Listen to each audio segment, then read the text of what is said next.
Bom, nós somos brasileiros, né? E não desistimos nunca.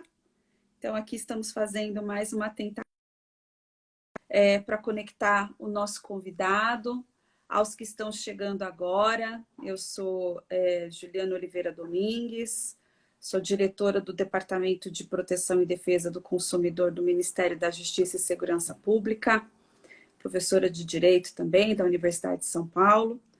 E hoje nós estamos aqui para tratar de um tema que é um dos temas que mais tem gerado polêmica na perspectiva do consumidor, que é o tema das escolas. Então, nós sabemos que nós estamos passando por uma situação bem atípica, né? Uma pandemia, ninguém imaginava a proporção dessa pandemia, a situação que nós estaríamos vivenciando hoje, e nós tivemos que passar por algumas adaptações. E uma das adaptações tem relação com as escolas, né? Então, justamente a questão das escolas é uma questão que tem surgido com bastante intensidade, né? O Sistema Nacional de Defesa do Consumidor no Brasil, ele é formado por uma série de entes, e nós temos um dos entes que compõe, né, o SNDC, é justamente o CONDEG, né, que o Antônio Carlos, que está aqui, que é professor também de Direito. Então, estamos entre professores. Antônio, você está de lado para nós. Isso, obrigada. Agradecendo, né? Eu sei que a tecnologia, às vezes, ela é muito difícil para nós, que começamos a faculdade de Direito numa época em que sequer tinha celular disponível, né? Então, tentamos nos adaptar, não é verdade? Mas o Antônio Carlos Sintra, ele é defensor público aqui no Distrito Federal, com pós-doutorado, ele é um doutor em Direito Privado, com experiência internacional, mestre, vice-presidente da Comissão de Defesa do Consumidor do CONDEG. Queria agradecê-lo, né, imensamente para estar aqui conosco hoje, numa véspera de feriado, tratando desse tema. Eu acho que, além de tudo, também, né, tem uma experiência muito importante para compartilhar, porque nós costumamos dizer que ficamos aqui no governo federal, dentro do Ministério da Justiça, tratando desses temas, mas precisamos sempre ouvir quem está ali na ponta, né, tratando desses temas com o consumidor. Então, a ideia hoje é realmente ter uma conversa bastante aberta para que as pessoas possam acompanhar esse tema das escolas. Nós tivemos aí uma orientação do Conselho Nacional de Educação desta semana. Então, Antônio Carlos, eu queria muito te agradecer, agradecê-lo pela sua pronta resposta, pela sua participação também nas nossas discussões. Eu conheci, né, o doutor Antônio Carlos justamente discutindo temas de proteção e defesa do consumidor. Então, para mim, é realmente uma alegria tê-lo aqui hoje. E gostaria de já começar, né, primeiro colocando que eu entendo que nós temos aqui uma série de aspectos, talvez não tenhamos espaço suficiente para tratar todos esses aspectos, mas eu acho que o impacto na relação contratual é algo que nós poderíamos iniciar discutindo, né, como você vê esse impacto que foi gerado imediatamente nessas relações contratuais em razão da decretação da pandemia e, consequentemente, com as medidas adotadas pelos estados e municípios de isolamento social. Muito obrigada. Obrigado, Juliana. Bom dia a todos. Obrigado pelo convite, por poder participar nessa conversa com você. Obrigado pelas palavras gentis. Aprendi uma coisa nova hoje. O pessoal da informática do Ministério da Justiça me ligou e a questão é bem simples. Não é possível acessar a live pelo computador. Eu tinha que entrar pelo celular. Então, agora quando eu entrei no celular deu certo. Então, essa foi a Maravilha. dificuldade que a gente vai aprendendo. Bom, então, vamos entrar nesse tema, né? É um tema que está fervilhando, pelo menos aqui na nossa atividade na Defensoria, muito tem sido falado, a mídia tem repercutido esse assunto bastante. E eu gostaria de dar inicialmente dois enfoques que eu acho que são importantes para nortear todas essas nossas conversas. A primeira questão é que eu acho que esse é um momento muito relevante e muito oportuno para que a gente aprenda um pouco sobre solidariedade. É bem possível que a gente saia desse momento com uma nova percepção de mundo. Eu digo isso porque o brasileiro comemora demais essa história com historinhas para lá e para cá, de como a gente se abraça, como a gente é solidário, como a gente é unido, como que brasileiro supera todas as coisas. E, no fundo, eu acho que essa conversa afasta um pouco a nossa compreensão de como que nós somos um povo egoísta.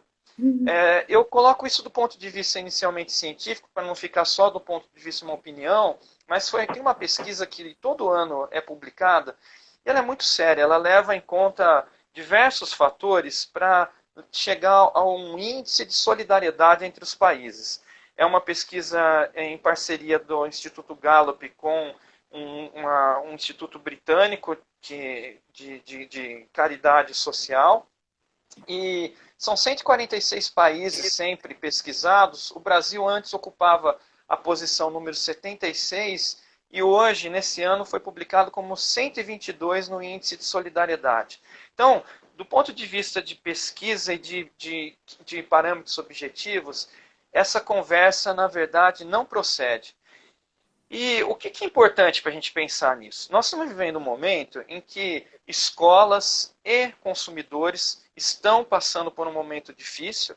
Não adianta a gente olhar só para o lado do consumidor, porque é fato que o índice de inadimplência tem subido, isso tem diminuído os ganhos das escolas. É fato que creches têm passado por dificuldades ainda maiores, na medida que não há uma obrigatoriedade do ensino. É fato que isso terá uma repercussão, talvez a longo prazo, no nível de competição, de concorrência. Agora, o que a gente tem que situar do ponto de vista jurídico em tudo isso? Sem dúvida, é uma situação superveniente que veio a atingir esse contrato. Isso se enquadra, então, na previsão do artigo 478 do Código Civil, do artigo 317 do Código Civil, assim como do artigo 6º, inciso 5º do Código de Defesa do Consumidor, quando fala sobre fatos supervenientes que venham a alterar a base do contrato. Há uma discussão longa do ponto de vista da doutrina consumerista se aplicaria os preceitos da teoria da imprevisão para o artigo 6º, inciso 5º. Sempre, como o artigo é bastante lacônico em dizer quais são os requisitos para que o juiz possa interferir nessa relação, sempre é buscado nessa ideia do rebus sic stantibus, daquilo que vem de longa data sendo discutido na doutrina civilista, para se perguntar: o que eu tenho de parâmetro para dizer aquilo que foi inicialmente contratado agora pode ser alterado porque uma situação superveniente veio a mudar a circunstância do contrato? É fato, é uma circunstância superveniente, é fato que não pode ser atribuída a nenhuma das partes, é fato que tomou todo mundo de surpresa, mas também é fato que há uma proteção do consumidor sobre isso. Bom, como é que a gente pode, então, situar essa questão? Primeira coisa é lembrar que tem um requisito para essa teoria. Ele vai dizer que é preciso que haja um ganho de uma das partes, uma vantagem de uma das partes, para que possa haver uma alteração do contrato. Então, é uma pergunta relevante. Há algum ganho do ponto de vista das escolas que possa justificar, então, uma intervenção judicial para alteração da base? Veja, nós estamos falando de alteração de intervenção judicial porque o código está tratando assim. Sim. Mas claro que a gente antes vai passar por um caminho prévio que se espera se passar para que não chegue à judicialização, mas esse caminho precisa ser considerado para que a gente entenda, então, o que é direito propriamente do consumidor nessa história toda. Bom, aí a gente precisa dividir um pouco a questão. A gente precisa entender que há diferença entre os diversos setores e o tratamento tem que ser diferente. Então, um tratamento tem que ser dado para universidades, outro tratamento vai ser dado para creches, outro tratamento vai ser dado para o ensino fundamental. E por que isso? Porque nós temos aqui circunstâncias muito próprias. Vamos pensar aqui, não sei quantos aqui que estão ouvindo, que têm filhos na escola, ou que estão, talvez alguns sejam alunos, estejam na universidade, outros tenham filhos menores, outros filhos maiores. Melhor ainda quem tem filhos menores e maiores, para poder comparar qual que é o efeito disso tudo. Mas vamos entender um pouco qual que é o impacto no dia a dia. Se eu pego um aluno de faculdade, que vamos pegar um curso de humanas, o que ele tinha era um professor na frente da sala de aula, dando a aula para ele, ele acompanhava a sala. Se eu tenho o mesmo professor, no mesmo horário, dando a mesma aula, com a possibilidade do aluno remeter perguntas ao professor, há um impacto muito grande na vida desse aluno que diminui muito a qualidade do ensino para ele? Não tem. O que ele está recebendo é muito próximo. Claro, ele vai dizer assim, epa, mas peraí, eu contratei alguma coisa diferente, eu contratei um ensino presencial e agora eu estou pagando pelo presencial e recebendo à distância. O ensino à distância é sempre mais barato. Então, não é justo isso, eu quero pagar um ensino à distância. Bom, então tá. Então vamos colocar agora na ótica de como que o código trata essa situação. Mais uma vez, a gente tem que lembrar, tem alguma super vantagem que a faculdade está recebendo nisso? Talvez. Talvez eu tenha um grande grupo universitário que ele se aproveita dessa situação, demite todos os professores de todos os campos que davam aquela mesma matéria e mantém apenas um. Esse mesmo professor agora dá aula para todos os campos, em vez de ele ter que pagar todos os professores, ele está pagando um só. Sem dúvida, há uma enorme vantagem para a faculdade. Então a faculdade está ganhando em cima disso. É necessário que haja essa entrega do desconto ou daquilo que ele está ganhando, da proporção do que ele está deixando de gastar para os alunos. Não há dúvida disso. Mas vamos pensar que a situação não seja essa. Manteve os professores, manteve os postos de trabalho, que é algo que a gente espera nessa situação. E é o mesmo professor, então, que está dando aula para a mesma sala, no mesmo horário, na mesma circunstância. Ora, aí, o princípio da boa-fé objetivo, que a doutrina hoje tem esmiuçado e buscado os detalhes de tudo isso, vai dizer, dentre os deveres anexos, que o dever de colaboração, que se refere propriamente à fase de execução do contrato, impõe ao outro lado, ao aluno, o sinalagma de cumprir com a sua parte, pagando a mensalidade, mas também, aí que vem a história do princípio da colaboração, colaborar para que o outro lado cumpra também a sua parte. Ou seja, cabe a ele, num momento diferente, em que a outra parte não está conseguindo comprar, leia-se, a faculdade não está conseguindo cumprir com a sua parte, dando o ensino presencial, aceitar o ensino diferenciado, o ensino telepresencial, para que ele possa cumprir com a sua obrigação. Essa é a ideia.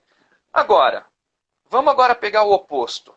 Mas só mais um porém antes, né? Pode ser também que eu tenha um aluno que seja de um curso que precisa de laboratório. Sim. Ou um curso de química, um curso de laboratório de engenharia. Aí, sem dúvida, ele não está conseguindo receber o serviço contratado. Sem dúvida, ele está tendo um prejuízo. Quais são as alternativas? Primeiro, a faculdade pode mudar a grade para que aquelas matérias que dependem do laboratório sejam ministradas em semestres posteriores e resolver a situação. Mas pode ser que ele esteja no último semestre e que isso não seja mais possível. Ele só tem aquela matéria para ele fazer. Nesse caso, necessariamente, ele precisa ser compensado. Agora, vamos colocar lá para o outro oposto. Vamos pegar uma criança em processo de alfabetização. O que ela tinha antes? A professora ia passando de mesa em mesa, ia verificando se ele estava escrevendo direitinho, se estava errando, ia ajudando na coordenação, ia pegando na mãozinha, mostrando como que era o certo, fazendo o traçado. Dá para ela fazer isso hoje? Não dá. Hoje ela se esforça ao máximo. Eu gostaria que, não sei se tem professores nos assistindo. Com certeza. Então, olha, eu gostaria de dizer que eu tenho uma apreciação pelo trabalho do professor ainda maior. Eu sou professor há mais tempo do que eu sou defensor. É claro que eu tinha uma noção muito boa do que é ser um professor universitário, de pós-graduação. Agora, eu não tinha ideia do que é ser um professor de um filho de 6 anos como o meu. Quando eu vejo a professora com aquela paciência que ela demonstra, a sabedoria de saber quando andar mais devagar, quando andar mais rápido, o que exigir, o que não exigir, isso me comove. Eu acho assim que a gente não tem ideia, a gente precisa aprender um pouco do outro lado. Mais uma vez, tem a ver com a história da solidariedade, do que a gente vinha conversando antes. Mais uma vez, olhar para o outro lado, tentar compreender o que o outro está vivendo. Então, meus parabéns aos professores, minha admiração. E feito essa ressalva, Qual que é a dificuldade do aluno hoje? Então não tem a professora para fazer isso. Então o ensino que ele está recebendo é diferente. E sendo diferente, isso precisa ser tratado numa outra esfera, diferente do que o ensino universitário. Como é que a gente vai fazer isso então? Mais uma vez eu olhando para cada caso. Se eu for pensar em negociação propriamente dita, eu preciso considerar dois fatores, a melhor três, vai. O primeiro deles é o lado da escola. Entender que a escola também está passando por dificuldades, entender as diferentes condições que as escolas se encontram. Pode ser um grande grupo econômico com bastante gordura para queimar. Pode ser um pequeno grupo econômico familiar, uma escola familiar, essa com muito pouca gordura para queimar. Eu preciso ser solidário para que nenhum desses grupos venha quebrar. Porque entendam, quem está agora olhando só na ótica do consumidor, por favor, entendam isso. Você vai ter uma concorrência maior e preços menores na medida em que você preservar as finanças dessas escolas. Se as escolas quebram e sobram poucas, no final das contas, é o consumidor que está sendo prejudicado. Você sabe, Antônio, que esse ponto que você coloca, primeiro, queria dizer que, incrivelmente, há umas 2 semanas eu participei de uma live que tratou de temas de consumidor e concorrência com a professora Amanda Flávio, que também já foi diretora do DPDC. Em um determinado momento eu falei das professoras, eu realmente me emocionei, eu quase chorei, porque eu vejo aqui, eu tenho 2 filhas, minha filha de 8 anos, ela tem aulas no horário regular que ela tinha, e as aulas hoje são todas por ensino à distância, utilizando plataformas de ensino, e eu acho a professora da minha filha a maior heroína. Ela consegue dar aulas para 20 crianças com uma paciência, com cuidado, pela face de algumas crianças, ela pergunta pelo nome, fulano, eu estou vendo que você está com uma carinha de dificuldade, você precisa de alguma ajuda. Você imagina a dificuldade que é para uma professora que estava acostumada a passar na carteira ter que fazer isso online. E realmente eu acho que é um grupo que merece realmente toda a nossa admiração pelo grande desafio e por toda a força-tarefa que foi realizada para uma adaptação rápida, porque ninguém se preparou para isso. Né? Eu também leciono há 18 anos, imagina, para nós, assim, como professores universitários, já é um desafio, imagino, então, né, para a educação infantil, para a educação fundamental, isso realmente é algo que nós temos que registrar, que essas professoras, esses professores, rapidamente tentaram se adaptar a essa situação, numa tentativa heróica de realmente não suspender o ensino. Nenhum de nós, né, imaginava, mesmo nós aqui no Departamento de Proteção e Defesa do Consumidor, quando nós preparamos a primeira nota técnica orientando as relações, nós não imaginávamos quanto tempo a pandemia poderia se estender, e desde o começo havia uma preocupação muito grande que foi colocada agora por você, e veja, não combinamos nada, né?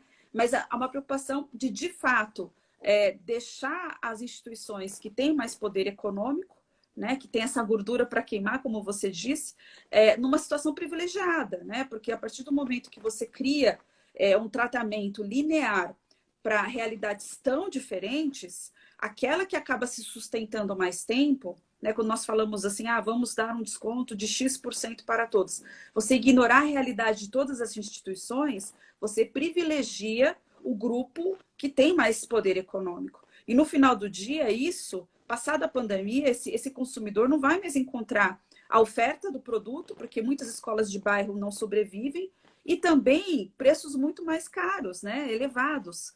Né, quase que numa tentativa aí de compensação também ao período que passou, mas também por uma razão simples de que nós temos, a maior parte das escolas, pelo que nós temos monitorado junto às secretarias de educação, elas têm mostrado que não demitiram seus professores. E os custos fixos com a parte de folha de pagamento giram em torno de 75% do custo dessa escola. Então, é um custo muito elevado. E são situações que, às vezes, o consumidor não tem essa reflexão, imagina que a escola está tendo um grande desconto. Outro dado que eu recebi, que eu achei interessantíssimo, eu não tinha ideia, o desconto que teria uma mensalidade com economia de energia não passa de R$ 4,50. Então, às vezes tem uma percepção de que seria muito mais que isso. E é claro, tem essas situações, né? Se estamos falando de uma situação em que uma instituição de ensino fez uma demissão em massa e manteve um professor para dar aula para todo mundo, é uma realidade. Né? E você vê a realidade que eu estou vivendo na minha casa, que é minha filha, tendo aula com a sua própria professora, né? Com a sua sala de aula no horário regular, é outra realidade. Então, nós não podemos tratar essas realidades como se fossem únicas, né? Sem dúvida. Sem dúvida. Outra questão, né, que eu acho que a gente precisa colocar é perceber o lado dos consumidores. Cada um está num lugar diferente também. Eu, por exemplo, funcionário público, não tive diminuição nenhuma na minha renda. Outro que tem um comércio, que o comércio está fechado, ele teve diminuição de 100% da renda. Portanto, o desconto que eu tenho que receber, aliás, eu acho que eu não tenho que receber desconto nenhum, nem vou pedir, mas isso é uma questão pessoal. Agora, por quê? Porque eu prefiro que dê desconto para o outro. E eu acho que Sim, aí é questão mais da solidariedade, mais uma vez. exato, Não exato. é nem porque eu acho que eu não tenha direito. Meu filho está realmente recebendo um serviço diferente daquele que eu contratei. Mas eu quero abrir mão do meu desconto para dar o desconto para aquele que precisa mais. Eu sei que tem gente que precisa muito. Eu acho assim, eu aproveito até esse momento para a gente refletir em outras questões. Muita gente que prestava serviço para a gente, uma das formas de nós demonstrarmos solidariedade é continuar pagando para elas. Então, se você tinha uma manicure que fazia sempre sua unha, continue pagando, mesmo que ela não esteja fazendo sua unha, o seu cabelo. Eu tenho um professor de tênis que ele nem dava aula mais para mim, mas eu liguei para ele e falei, olha, eu quero te pagar como eu te pagava antes, porque eu sei que você deve estar com dificuldade agora. Eu fico imaginando quem são as pessoas que foram importantes, que prestaram bons serviços para mim, e que eu posso pagar sem estar recebendo agora, porque eu estou recebendo e elas não. É simplesmente por isso. Eu acho que o nosso povo brasileiro é pouco solidário porque a gente ainda carrega muito o efeito de uma colonização em que vieram para cá só para explorar. Explorar a terra, explorar o índio, explorar o mineral e continua trazendo isso ainda na nossa cultura. Algum momento a gente precisa romper isso, romper essa ideia da exploração do próximo. Entender o quanto que eu posso dar, ou não o quanto eu posso ganhar. Entender mais o quanto eu posso contribuir do que os meus próprios direitos. Entender o meu direito para poder abrir mão dele para pessoas que precisam mais ainda desse direito. E se a gente trabalhar isso nesse momento que está nos exigindo isso, eu acho que a gente pode sair um povo diferente. E essa é a minha esperança, que isso possa de algum modo chacoalhar a nossa cultura. Mas, enfim, eu estou aqui para falar do consumidor, então eu fico assim um pouco Sim, preocupado se eu não puxo a sim. sardinha para E eles. tem que puxar, e mais do que É, isso, até dando essa abertura, isso que foi colocado é muito importante, que nós, na nossa nota técnica, nessa primeira, nós dissemos que devia ocorrer essa negociação, né? Considerando também a situação dos pais e dos próprios alunos, quando nós falamos de educação em ensino superior, temos alunos que pagam a sua própria faculdade, né? Então, para que fosse analisada essa situação casuisticamente, considerando essas realidades, e quando você tem, né, uma situação em que você não estabelece um recorte para todos, mas você analisa individualmente, o que nós temos visto é que algumas instituições conseguem dar descontos muito maiores do que aqueles que, eventualmente, um projeto de lei possa trazer, querendo aplicar linearmente. Né? Que daí não vai considerar minha situação e a sua, que não teve a sua renda como funcionário público, né, afetada, mas vai considerar a situação daquele comerciante que hoje não pode abrir o seu estabelecimento, né, daquele profissional liberal, como seu professor de tênis, né, que não pode mais dar essa aula. Então, essas situações realmente são muito delicadas, assim como temos uma individualidade dos estabelecimentos de ensino, que realmente tem poderes econômicos distintos, né? E características distintas, nós temos também a situação desses consumidores, que alguns estão numa situação muito mais vulnerável que outros. E a gente precisa ter esse olhar mais apurado para esse que é mais vulnerável. Então, abrir esse canal de negociação, e que nós temos insistido muito, e vamos agora publicar uma segunda nota técnica, algo que é inadmissível, seja o porte do estabelecimento, da instituição de ensino pequeno, médio ou grande, não existir um canal de comunicação. O consumidor ele tem todo o direito, e eu acho que aí a gente entra um pouco nos aspectos que essas instituições de ensino precisam tomar mais cuidado, né? sem dúvida. Aqui no DF, junto com a Associação de Pais e Alunos, nós fizemos uma nota específica para a circunstância daqui. O que a gente tem proposto é que seja feito um termo de ajustamento de conduta com os sindicatos para estabelecer previamente os critérios desses descontos. É um problema quando um pai recebe um desconto e depois ele descobre que o vizinho recebeu um desconto maior, e aí ele fica revoltado, dizendo, puxa vida, mas por que deu para ele e não deu para mim? E às vezes teve muita razão para dar para aquele vizinho e não dar para ele. Mas se as coisas não estão claras, fica um ruído aí no meio perigoso. Portanto, eu acho que o que as escolas deveriam caminhar é para estabelecer critérios prévios, positivos, objetivos, já mostrando como a coisa vai acontecer. O que eu sugeri nisso tudo? Alguns critérios precisam ser considerados. Primeiro, quantos filhos tem na escola? É claro que quem tem mais filhos tem um impacto maior do que quem tem menos filhos. Então, o desconto para cada filho vai ter que ser maior. Outro critério. Qual foi a condição que a pessoa, a família, passou nesse momento, está passando nesse momento? Então, ela vai poder trazer a renda dela. Olha, eu era um profissional liberal. Eu trabalhava assim, olha o que aconteceu, meu estabelecimento está fechado. Outro vai trazer o contra-cheque dizendo que teve um abatimento, perdeu tal função, ou então foi demitido, seja o que for. Então, essas realidades particulares de cada família devem ser consideradas. Outra questão é o tamanho da escola. Isso pode ser medido de acordo com que tipo de empresa que ela é. Então, ela é uma microempresa, ela é uma SA, ela é uma limitada com poucos recursos. Qual o tamanho, qual o capital de giro dessa empresa? Um direito que o consumidor tem por lei é poder analisar a planilha de custo da escola. É sempre muito difícil. As escolas têm apresentado, por exemplo, nessa questão da diminuição do custo, um percentual de 3% no que toca a água e energia elétrica. Isso é fácil de ver. É fácil até de consultar, que no DF é público. Eu consigo consultar, entrar e saber qual que foi a conta daquela escola. Agora, tem outras planilhas que são mais difíceis. De todo modo, isso precisa estar acessível e isso precisa entrar na equação do mesmo modo.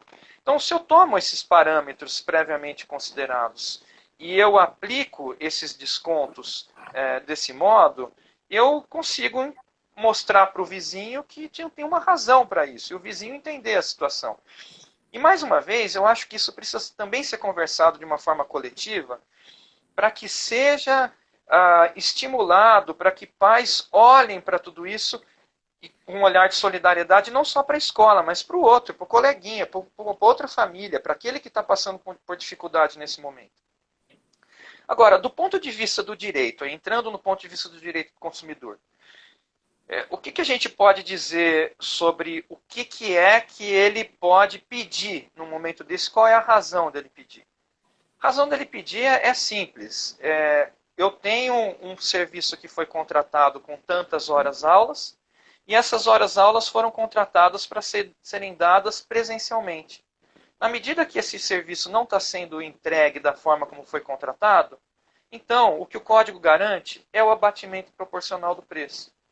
É que haja uma diminuição desse valor, porque o serviço não está sendo entregue da forma como ele foi pactuado. Isso é muito claro no código. Ao mesmo tempo, como é claro, os princípios advindos da boa-fé objetiva. Então, mais uma vez, voltando para aquela questão, sem dúvida, da criança que não está recebendo o professor do lado, andando, verificando se a tarefa está sendo feita de forma adequada, não está interagindo com os amiguinhos, que é um aspecto social importante, não está tendo as atividades próprias ali de educação física, de questões de coordenação que ele tem na escola. Ele está no ambiente doméstico, nesse caso o serviço é diferente. E por ser diferente, por estar sendo entregue um serviço diferente, é preciso então que haja abatimento proporcional. Agora, diferente, mais uma vez, do ensino superior, que é muito pouco diferente, que entra mais uma vez na questão da boa-fé objetiva. Né? Nós temos situações, né? Eu já vi isso, inclusive nós fizemos uma pesquisa no DF também, para ter uma noção da realidade, dos aspectos, inclusive, que nós teríamos que endereçar para o Ministério da Educação. Então, nós vimos escolas, instituições de ensino, que mantiveram a carga horária. O professor, inclusive, ele dá a carga horária que ele dava em sala de aula, o conteúdo que ele dava em sala de aula, ou seja, não há dúvida de que a prestação de serviço ela não se tornou presencial, mas porque também não foi algo que poderia ser ofertado pela escola. A escola havia se preparado para um serviço e agora teve que se preparar para outro, mas a carga horária é cumprida. E nós vemos críticas, né? Recebemos algumas críticas e dúvidas de pais e consumidores, dizendo que não, olha, a escola é 40 minutos e aí uns vídeos do YouTube. Né? Então, veja, são situações diferentes. Né? E aí, esse pai, eu vou dizer para esse pai que ele não tem direito de negociar com a escola porque a prestação de serviço ela não está sendo feita da forma que deveria ser feita. Nesse caso dos vídeos do YouTube, dos 40 minutos que não são 4 horas, eu acho que não há dúvidas que temos uma situação que merece essa abertura, né? E que esses pais têm todo o direito de reclamar, até porque não é totalmente diferente você dizer que o serviço está sendo prestado de uma forma alternativa, né? Que é online, mas com o professor, com a sala de aula, com o conteúdo, com toda aquela regularidade, com a própria grade sendo cumprida, e outra que virou outra coisa, né? Então, você tem lá uma atividade gravada de 40 minutos e o restante é algo que até já existia nas plataformas digitais. Então, esses detalhes, eu acho que ficam mais evidentes também nos primeiros anos. Eu acho que existe uma ansiedade, uma angústia muito grande dos pais. E eu tenho uma filha em época de alfabetização, tenho uma filha de 5 anos. Eu sei o quanto é difícil, porque nessa idade, principalmente, né, o apoio pedagógico é muito importante. Eu, como professora de direito, também tenho as dificuldades naturais, porque eu não fui preparada para dar aulas para crianças de educação infantil. Então, nós temos algumas realidades tão diferentes, né, para você conseguir também, e isso eu queria colocar para você, Antônio, até para ver a sua perspectiva, que nós temos tantos projetos de lei tratando desse tema, projetos estaduais, e também posições diferentes de todos os atores do Sistema Nacional de Defesa do Consumidor, que possuem a sua autonomia, mas que parece que não atentaram tanto para essas realidades, sabe? Como é que você vê isso? Porque eu acho que, no fundo, a intenção era tão boa também de dar um norte para esses pais, mas alguns foram tão além da realidade, que não é uma realidade uniforme, que acabou gerando mais problemas até do que soluções, né? Uhum. Eu acho que teve um ruído muito grande no início com algumas escolas. É claro, assim, a diferença de percepção de alguns pais e alunos de determinadas escolas para com outras. Por que isso? Porque algumas, logo de cara, fizeram o quê? Falaram, olha, nós vamos repor tudo. Então, já estamos adiantando as férias. Eu acho que isso é uma atitude que mostra a boa-fé das escolas. Estamos adiantando porque nós queremos fazer o calendário ser cumprido. Outras disseram, não, nós vamos dar agora a distância e estamos considerando a aula dada. Eu cheguei a ver situações, olha, eu vou dar o exemplo da do meu filho, a primeira informação que eu recebi, que eu falei, não pode ser. Ele teria, inclusive, a aula de natação, que é obrigatória, à distância. Aí eu falei, mas como é que eu vou fazer isso? Eu vou colocar ele num tanque, ele vai ficar batendo perna aqui, o que eu vou fazer? Daí, quando eu recebi a aula, ele tinha que desenhar os movimentos da natação. Eu falei, olha, isso é uma boa aula de desenho, de anatomia, mas, por favor, não é uma aula de natação. Mas logo depois a escola se ajustou. Colocou outro tipo de aula de educação física, o professor é super animado, o meu filho é um pouco descoordenado ali, mas eu acho legal, porque ele vai aprendendo, eu vou vendo também a dificuldade ali, como que a coisa é. E as atividades que são propriamente, que dão para serem dadas, foram sendo encaixadas. Eu não digo para você que é a mesma coisa, não é. Eu fico insatisfeito com algumas, eu acho que tem professoras que têm dom de fazer aquilo, outras têm mais dificuldade. Eu enxergo, assim como o meu serviço também, eu vou ter dificuldades em algumas coisas que eu faço, como todo mundo tem, isso é natural. A expectativa que eu tenho com relação a isso, eu acho que todos os pais têm, essa é a preocupação, é que a escola mostre que ela está empenhada em achar soluções, de entender a situação dos pais, de tratar as diferentes soluções de forma diferente, de repor essas aulas assim que possível, de repor da forma contratada e não da forma como está sendo dada. Aquilo que pode ser dado então com um professor. Então, mais uma vez, um videozinho do YouTube é completamente diferente da professora ali na frente, conversando com cada aluno e passando as instruções. E olha, eu quero até fazer uma outra ressalva. os pais precisam ser pacientes também. Uma das coisas que me chateia é ficar vendo bate-boca de pai entrando ali falando com o professor na frente dos outros alunos. Isso é muito indelicado. Os outros filhos não precisam ver isso. O aluno não precisa, criança não precisa ver isso. Tem que ter misericórdia da situação que está passando, entender o outro lado, entender a dificuldade. Então, mais uma vez, a gente precisa ter paciência e solidariedade nessas horas. Percebendo que a escola está se empenhando nesse sentido, entendendo o outro lado, e um pai sentindo assim, eu percebo que é diferente, muda completamente a percepção. Vocês querem ver assim um exemplo que parece não ter nada a ver, mas tem tudo a ver? Quando que o médico é processado por um erro médico? A maioria deles, quando eu vejo o consumidor chegando para mim dizendo que quer processar, é porque ele ficou com raiva da forma como o médico tratou o assunto depois que começou a acontecer o problema. O tratamento, a conversa, é 70% da percepção de um bom serviço prestado. Exatamente. Escolas terão oportunidade de ganhar ou perder aluno da forma como elas vão conversar a respeito dessa situação. E essa situação é muito diferente em cada escola. Eu percebo algumas escolas muito sensíveis e outras ainda muito duras e recalcitrantes nessa circunstância. E, Antônio, nós tivemos essa semana uma novidade, né? Que foi essa orientação que veio do Conselho Nacional de Educação, autorizando, né, claramente essas atividades não presenciais em todas as etapas de ensino. Eu queria, aproveitando, até porque a gente está falando bastante de educação à distância, que é a realidade que temos hoje, mas como que você vê até a contabilidade de carga horária, de presença, enfim, como é que vocês estão recebendo isso também aí como atendimento, nos atendimentos, se vocês têm também enfrentado problemas direcionados a essas especificidades, né? Porque nós sabemos, como eu disse, também concordo absolutamente. E eu acho que a parte de comunicação, ela vai eliminar mais de 70% dos problemas. A maior parte dos problemas que nós temos identificado, realmente com PROCONs que são muito participativos e que nos trazem dados e elementos, são situações em que a escola fechou a secretaria, que o pai liga e não consegue falar com ninguém, que o pai não tem informação de como vai ser dado esse conteúdo após a pandemia. Então, são situações que se resolvem rapidamente com o diálogo. Né? Então, esse diálogo precisa acontecer, esses canais de comunicação precisam ser ampliados. Até as grandes instituições de ensino superior, por conta da portaria número 15, que nós publicamos recentemente, elas são obrigadas agora a entrar na plataforma consumidor.gov.br, porque nós identificamos uma reclamação muito grande. Aí eu estou falando de ensino superior, mas veja, são grandes grupos econômicos que não teriam nem justificativa para dizer também que não tem canal de comunicação. Né? Então, agora também estão aí obrigados até, inclusive acho que é hoje que o prazo final se encerra o dia 30, para o ingresso na nossa plataforma, justamente para possibilitar esse canal de comunicação entre os consumidores e fornecedores. Então, essa foi uma preocupação que nós tivemos. Não dá para colocar todas as instituições de ensino no consumidor.gov.br, é um fato.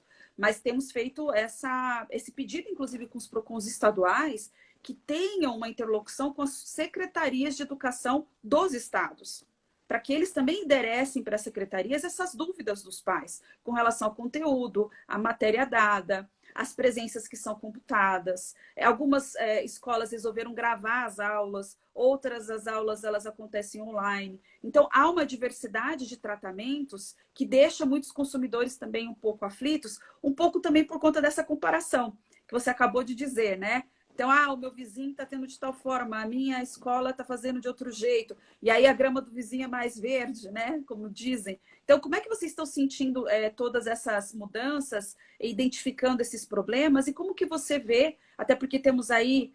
A conversa foi tão boa que ela rendeu e já estamos avançando para o fim. Como você vê essa orientação do Conselho Nacional de Educação? A orientação foi sábia, precisa resolver a situação de alunos que... Tá, por exemplo, no terceiro ano, está para se formar, está para entrar na faculdade.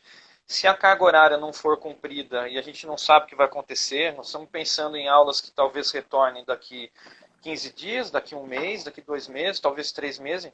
É possível saber o que vai acontecer. Então, se não tiver uma regulamentação de como essas aulas podem ser dadas à distância, há o risco de que alunos percam um ano, não entrem na faculdade no tempo certo, ou ainda que não seja no tempo de faculdade, de todo modo, um ano da vida perdido não é pouca coisa. Não. Então, foi sábio, assim como os conselhos de educação estaduais já vinham trabalhando nessa mesma linha. Agora, é importante fazer a diferenciação do que isso, qual o impacto que isso tem para a relação contratual. Porque, veja só, uma coisa é dizer que essas aulas à distância vão ser consideradas aptas para que o aluno possa se formar no tempo devido e isso não traga prejuízos para a vida acadêmica dele, para que ele não perca um ano. E outra é saber se essas aulas que estão sendo dadas à distância cumprem aquilo que foi estabelecido no contrato particular com cada instituição. São coisas diferentes. Então, dizer que cumpriu a carga horária para que o aluno se forme é diferente de dizer que cumpriu com o contrato.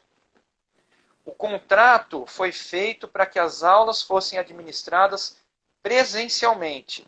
E na medida que ela está sendo administrada à distância, o contrato não está sendo cumprido da forma pactuada. E nesse sentido, o artigo 20, mais uma vez, o CDC vai dar ensejo à possibilidade do abatimento proporcional do preço. Outra questão.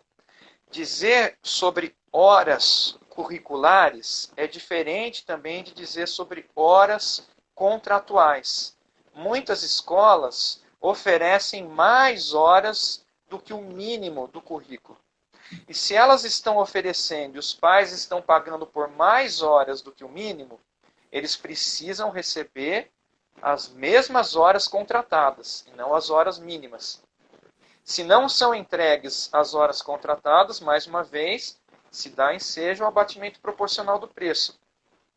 O que se precisa agora é estruturar, verificar as atividades que não são possíveis de serem feitas à distância, para que possam ser repostas quando as aulas voltarem, e, de algum modo, mensurar quanto vale uma aula à distância.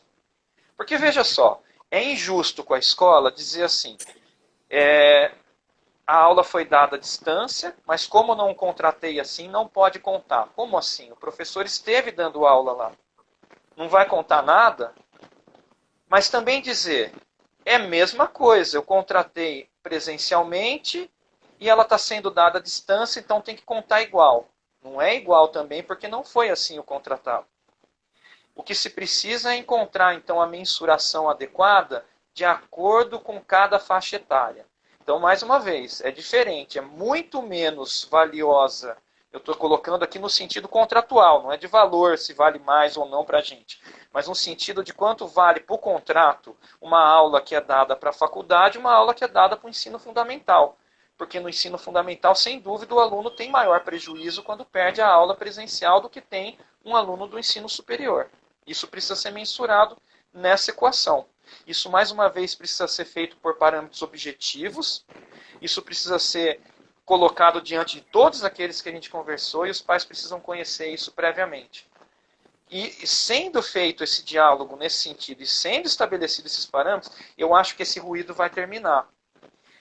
E o que eu não gostaria de ver é que o diálogo continuasse cheio de ruídos e isso fosse levado para o judiciário. Isso é a última coisa. Isso vai ser muito ruim.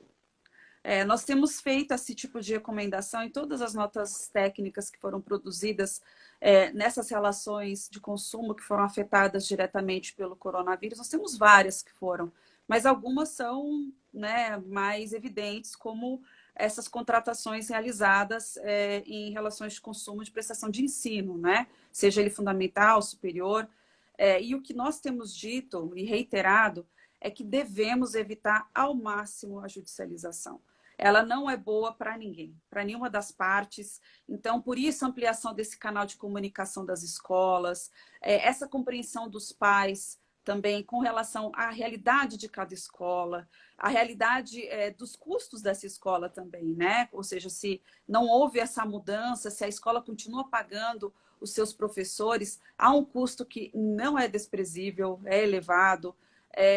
Como cada escola se adaptou, acho que nas primeiras 2, 3 semanas, algumas escolas até disseram que mudaram a forma, né? Tentaram de um jeito, não funcionou, aí mudaram, como a história do professor de natação, que eu acho que adaptou porque viu que não funcionou, né? Então, algumas tentativas foram feitas, porque de fato ninguém estava preparado para a situação, e nós temos que ver essa boa-fé né, das escolas, ou seja, tentei, não funcionou, mudei, me adaptei. É uma situação que, como eu disse, e foi dito também pelo próprio doutor aqui, Antônio Carlos, a gente sabe que ninguém tinha um preparo para enfrentar esse tipo de situação. Quando fechamos os contratos, né, as escolas geralmente fecham seus contratos no final do ano anterior ou em janeiro, ninguém podia imaginar essa situação. Então, eu acho que realmente esse pensamento solidário, essa visão proporcional, né, de entender também que existem dois lados que foram afetados. Obviamente, né, nosso olhar é sempre mais para o consumidor, que é sempre uma parte mais vulnerável do contrato, mas temos situações que são evidentes, né, de escolas que estão trabalhando com boa-fé, que estão buscando solucionar essas questões. E aqueles casos em que não realmente existe um aproveitamento, esses casos vão ser reprimidos, né? E temos mecanismos para isso. Talvez você possa até deixar para nós aqui o que vocês têm recomendado na Defensoria Pública. Certo. O que a gente tem feito nesse primeiro momento, eu não entrei com nenhuma ação, eu tenho dito para todo consumidor que quer entrar, vamos aguardar, não é o momento para isso. Eu creio que a gente possa chegar num bom termo. O que eu tenho chamado são os sindicatos para que possamos fazer um termo de ajustamento de conduta, estabelecer esses parâmetros previamente, deixar isso muito claro para os pais, tratando cada situação de um modo. Mais uma vez, lembrando que o princípio da isonomia, ele diz, mais do que tratar os iguais de forma igual, é tratar os desiguais de forma desigual. Ou seja, entender as desigualdades e tratar cada desigual com aquela circunstância específica que cabe a cada um. Há uma escola grande, um tratamento, há uma escola menor, outro tratamento. Há uma família que perdeu renda mais, há outra que perdeu renda menos, um tratamento diferente. Há circunstâncias de filhos com mais na escola ou não, tratamentos diferentes. Feito esse parâmetro, e estabelecendo isso num termo de ajustamento de conduta, eu creio que a gente possa avançar para que as negociações individuais sejam mais claras, mais bem informadas, e que, ao mesmo tempo, preservem outros interesses paralelos. A gente conversou bastante aqui sobre manter a concorrência, as escolas não fecharem, isso é interessante para o consumidor a longo prazo, mas é importante lembrar que as convenções coletivas de trabalho, normalmente elas se encerram em julho. E essa demissão que não aconteceu dos professores, pode ser que venha acontecer em julho. É uma preocupação que eu tenho muito grande, que isso venha em massa. É preciso que seja evitado, é preciso resguardar o emprego dos professores. Se a gente está nesse momento elogiando e percebendo e tendo essa sensibilidade por esse maravilhoso trabalho que os professores realizam, é importante que também isso não fique só em palavras. Que isso seja também um esforço de todos os agentes envolvidos nessa questão para que não haja demissões em massa, para que isso não seja também um impacto para outras famílias, outras questões na economia. Toda vez que você diminui emprego, você tem impactos indiretos também na economia, não é só na vida do professor. Não. Então, essa é uma situação a ser pensada de forma macro, olhando para todos os lados e, mais uma vez, com solidariedade, não olhando para o próprio umbigo, olhando para o próximo, tentando entender qual que é a situação que cada um está vivendo. É a grande chance que a gente tem de mudar a nossa cultura. Verdade, olha, eu acho que essa conversa ela não poderia ter sido melhor. Compartilho dessas mesmas preocupações e compreendo também da mesma forma o que nós estamos vivenciando e com esse cuidado, né? Porque como nós aqui desenhamos políticas públicas, ao desenhar políticas públicas, né, que estamos aqui no governo federal, nós precisamos ter esse olhar que não é só de curto prazo, é de médio e longo prazo. E qualquer medida desproporcional tende a desequilibrar essas relações de uma forma que pode impactar por anos, né, a prestação desse serviço. No caso, estamos falando do serviço de educação. Então, realmente, fiquei muito contente em saber que estamos bem alinhados. Às vezes, esse alinhamento não é possível dentro do Sistema Nacional de Defesa do Consumidor. Nós temos aberto um canal para realmente dialogar e entender como cada agente tem pensado, como eu disse aqui no início, todos têm a sua autonomia, mas a nossa missão aqui é, dentro do possível, coordenar e tentar ao máximo harmonizar essas relações. Eu acho que isso traz uma segurança também jurídica muito grande. Fica muito difícil quando você diz no estado A foi feita uma coisa, no estado B é outra coisa, no município A temos uma outra decisão. Então, tudo isso gera uma instabilidade muito grande. Um pouco disso também, né? De falar, poxa, se lá tem um desconto para todo mundo de não sei quantos por cento, por que eu não tenho aqui? Né? Isso começa a gerar uma instabilidade. Nós percebemos isso claramente porque chega exatamente no meu departamento, né? No meu gabinete, no Departamento de Proteção e Defesa do Consumidor. Então, nós fazemos ao máximo um trabalho de coordenação, de tentar a harmonização dessas relações, de também mostrar o papel de cada um nessa situação toda. E eu queria te agradecer, Antônio. Acho que foi uma conversa muito produtiva. O Condej tem sido um grande parceiro. A nossa próxima live aqui no Ministério da Justiça será também de um trabalho realizado em parceria com o Condej sobre os consignados, cartões consignados, empréstimos consignados, que é um tema também muito importante e que vocês tiveram um papel fundamental.